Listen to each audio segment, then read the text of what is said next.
दिन 16 दिसंबर 1957। जगह Lok Sabha, Indian parliament. Time question our.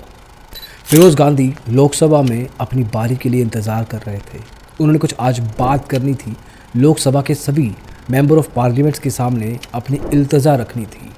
इन्होंने आसपास देखा। इनकी नज़र गई उस समय के फाइनेंस मिनिस्टर टीटीके के ऊपर, थिरुवेल्लोर ठठई कृष्णमाचारी। काफ़ी डरे हुए थे टीटीके। फिर फिरोज गांधी की नज़र गई उस समय के प्रधानमंत्री, इंडिया के पहले प्रधानमंत्री और उनके father in law Jawaharlal Nehru के ऊपर। कोई इमोशन नहीं था। He was sitting emotionless. Firoz Gandhi आज एक स्कैम के बारे में बात करने वाले थे।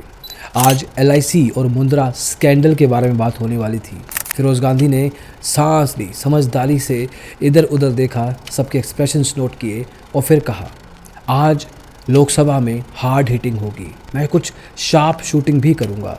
और जब मैं हार्ड हिटिंग करता हूँ ना, जब मैं हिट करता हूँ तो बहुत बुरे तरीके से करता हूँ। क्या हार्ड हिटिंग करने वाले थे ये, आइए समझते हैं।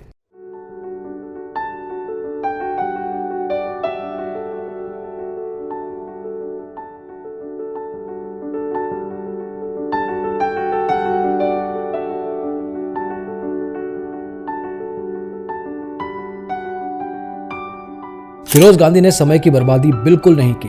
सीधा मुद्दे पे आए। कहा कि फाइनेंस मिनिस्टर किस तरीके से इन्वॉल्व हैं, मिस्टर टीटीके, जिन्होंने LIC के साथ एक फ्रॉड किया और हरिदास मुंद्रा, एक अलग इंसान, उसको करोड़पति या उस समय कहें तो लखपति बना दिया।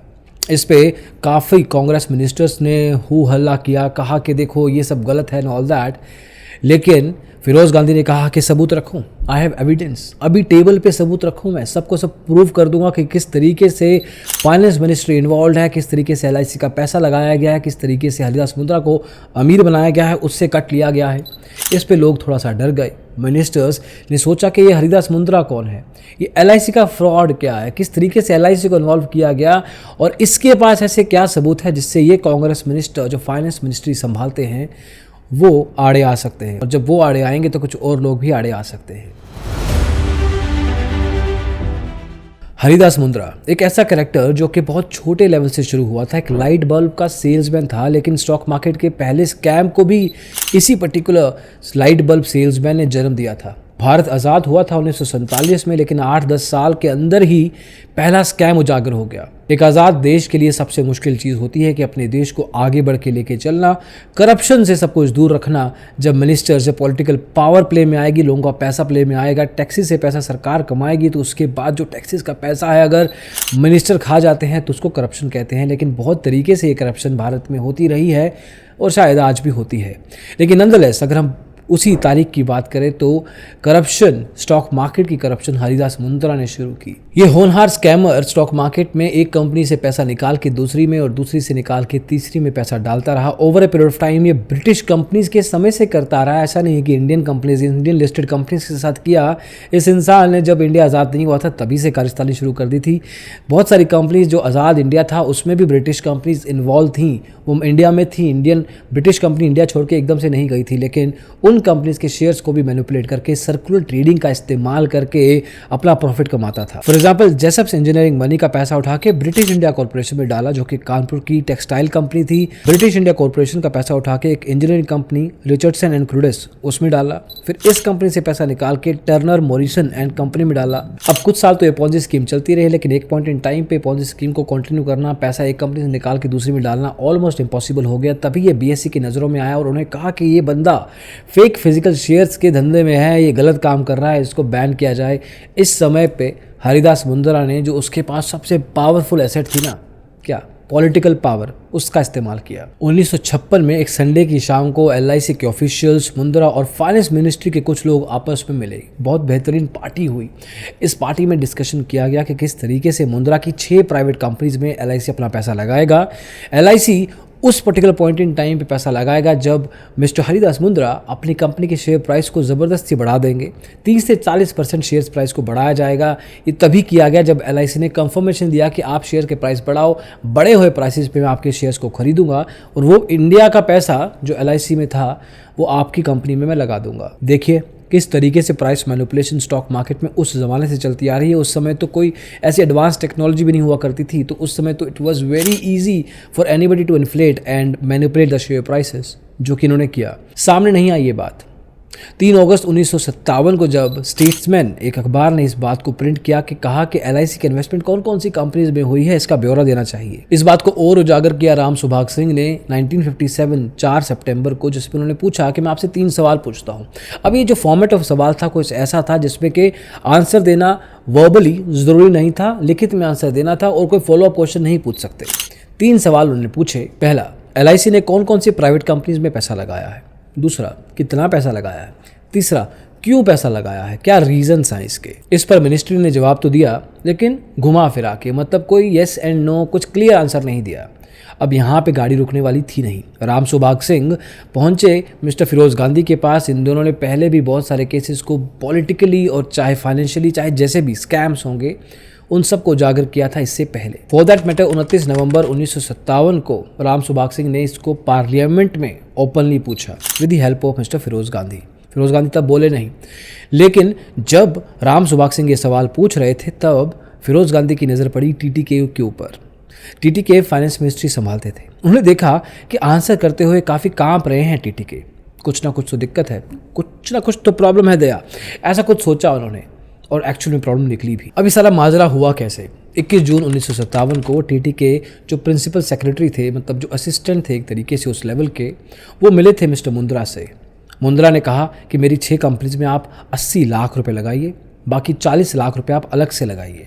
बाहर जब स्टॉक मार्केट में आप पैसा लगाते हैं तो एक तरीके से स्टॉक ऊपर नीचे हो सकता है, तो ये 40 लाख आप बाहर लगाइएगा, 80 लाख आप कंपनी के शेयर वैसे मुझसे ले लीजिए प्राइवेट एक तरीके से ट्रांजैक्शन के साथ। उसके ऊपर आप 1 करोड़ रुपए LIC से मुझे लेके दीजिए, जिसमें मैं कंपनी में एक तरह से लोन लूँगा आपसे। वो पैसा चुकाऊंगा शायद, लेकिन 1 करोड़ रुपये मुझे लोन भी चाहिए। तो देखिए यहाँ इस लेवल की बात हो रही है। 2 दिन के अंदर दोबारा से पटेल मिले। Patel is the secretary of mister TTK। दोबारा मिले मुंद्रा के साथ। मुंद्रा ने इस बार कहा कि देखिए ये सारा प्लान है जो हमने बात की थी 2 दिन पहले, ये सारा एग्जीक्यूशन प्लान है, अब आपको ये काम करना है। उसके 2 दिन के अंदर 25 जून को LIC के ऑफिशियल तैयार थे कि बताइए कि मुझे कौन से शेयर कितने क्वांटिटी में कब बाय करने हैं, और वहाँ पे भी एक्चुअल में कंफर्मेशन दी गई कि जिस पिछले दिन मार्केट जिस प्राइस पे बंद हुई है ना आपका स्टॉक, उसी पे मैं खरीदने वाला हूँ। मतलब फुल ऑन करप्शन।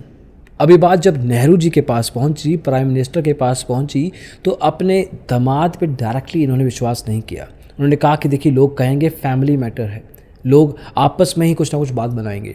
तो उन्होंने इस पे एक कमेटी बनाई, एक थर्ड पार्टी, एक न्यूट्रल पार्टी बनाई, छागला कमीशन कहा उसको, और कहा कि इन लोगों को तफ्तीश करने दीजिए, इनको इन्वेस्टिगेट करने दीजिए, आप अपने सबूत, अपने एविडेंस इनको दीजिए, इनको खुद अपने नज़र में वो चीज़ों को वैलिडेट करने दीजिए, फिर बात करेंगे। और इसी बात का तो इंतज़ार कर रहे थे फिरोज गांधी।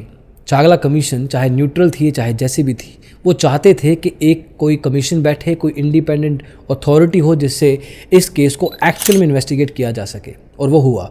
और कुछ ही दिनों बाद, कुछ ही एक्चुअली हफ्तों बाद इस चीज़ का कंफर्मेशन आया। छागला कमीशन ने कहा कि मुंद्रा एक ऐसा इंसान है जो सिर्फ प्रॉफिट देखता है, जो मार्केट से पैसा निकालता है, फ्लैम्बॉयंट पर्सनालिटी का है, उसको एथिक्स से कोई लेना देना नहीं, उसको सिर्फ कैश से मतलब है। छागला कमीशन ने यह भी कहा कि इसमें TTK का कोई इन्वॉल्वमेंट नहीं है। हाँ, TTK ने इनफैक्ट वार्न जरूर किया था फाइनेंस और कॉमर्स मिनिस्ट्री को कि किस तरीके से यहाँ पे एक ड्यूबियस काम हो रहा है, इस पे नज़र रखनी ज़रूरी है। ये बात एक्चुअल में नेहरू जी को भी पता थी, और नेहरू जी ने भी कॉमर्स मिनिस्ट्री को एक तरीके से बहुत पहले ही चेताया था कि हु इज़ दिस पर्सन, कौन है ये इंसान जो मार्केट में सामने से दिख रहा है, कुछ अलग कर रहा है, कुछ गलत तो नहीं कर रहा, इस चीज़ को वेरीफाई कीजिए। लेकिन छागला कमीशन ने कहा कि देखिए सिर्फ मंत्री अगर यही कहेंगे कि हमारे जो सबॉर्डिनेट्स हैं उन्होंने ये सब कुछ किया है तो बात नहीं बनेगी, रिस्पॉन्सिबिलिटी आपकी है, ओनरशिप आपकी है। इस बेस पे अगले ही साल 18 फरवरी 1958 को कि TTK ने रिज़ाइन किया। सिर्फ TTK के नहीं, उनके प्रिंसिपल सेक्रेटरी ने भी रिज़ाइन किया, मिस्टर पटेल ने। इसके अलावा मिस्टर कामत जो LIC के चेयरपर्सन थे उस समय, उन्होंने भी रिज़ाइन किया। तो एक तरीके से मॉरल रिस्पॉन्सिबिलिटी उठाई उस समय की मिनिस्ट्री ने, और कहा कि अगर स्कैम हुआ है तो हमें खुद पीछे होना पड़ेगा। मुंद्रा को फाइनली अरेस्ट किया गया। कहाँ से? उनके खुद के एक लग्जरी होटल से एक स्वीट में आराम कर रहे थे मिस्टर मुंद्रा। एक्सपेक्ट भी नहीं किया था, क्योंकि फाइनेंस मिनिस्ट्री या किसी भी सरकार के प्यादे ने उनको फ़ोन करके याद नहीं दिलाया कि आपको पकड़ने के लिए पुलिस आ रही है। पुलिस ने पकड़ा और उनको फाइनली कोर्ट ने 22 साल की सज़ा सुनाई। हाँ, ये बात और है कि उनके पॉलिटिकल कनेक्शन उसके बाद ज़रूर काम आए। 3 साल की जेल के बाद उनको फ्री कर दिया गया। तो ये थी इंडिया के पहले स्टॉक मार्केट स्कैम, आज़ाद भारत के पहले स्टॉक मार्केट स्कैम की। ऐसे स्टॉक मार्केट के स्कैम इंडिया में उसके बाद कितने ही हुए हैं और आज की तारीख में भी हो रहे हैं। कुछ पकड़े जाते हैं, बहुत सारे नहीं। लेकिन सेबी अपने एंड पे I believe is doing quite a bit to make sure कि ऐसे स्कैम्स लिमिटेड हों। लेकिन उसके बावजूद बहुत सारे स्कैम्स या तो बहुत समय ले लेते हैं फिगर आउट होने में, नहीं तो फिगर आउट ही नहीं होते।